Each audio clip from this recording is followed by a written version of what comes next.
ba yung pinag-uusapan nila kanina sa labas? Ano mga pinag-uusapan nila? Wala akong narinig. Eh, walang kwenta ka pala eh. Umalis ka na nga. Nakakairita ka. Tita Honey, bakit po kayo nagagalit kay Ate Precious? Wala lang. Naiinis lang ako sa kanya. Nakita mo ba kung paano siya kampihan ni Mami? Alam niyo po, si Upeng kinakampihan ng nanay. Pero hindi po ako nagagalit sa kanya kasi magkapatid kami.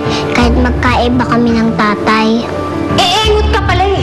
Kayo ni Upeng, magkapatid, kami ni Precious, hindi! Ay, ayoko magbungal. Alam mo, nakakairita ka mata. Alis ka! Alis! Alis! Nandun ka sa malayo! Kainis!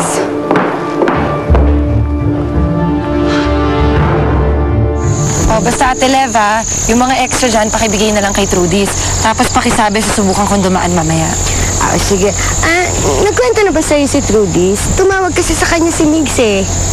Ha? Hindi naman nabanggit sa akin ni Trudis. Ano daw sabi?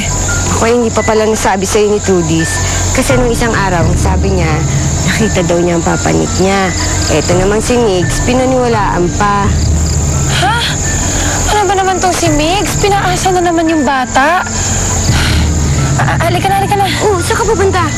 Puntahan natin si Trudis. Kailangan ko siyang makausap. Halika na. Halika na. Sir, wag ho kayong mag-alala. Ligtas ho kayo dito.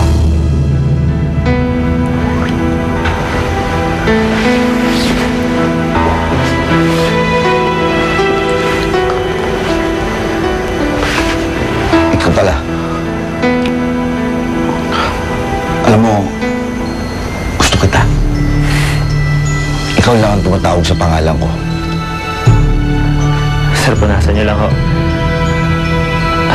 Bakit ho ba? Ano ho bang pangalan niyo?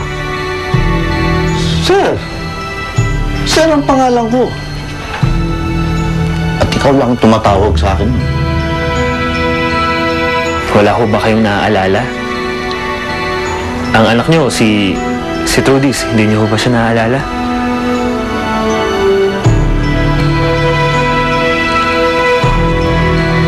Huwag ho kayong mag-alala, sir.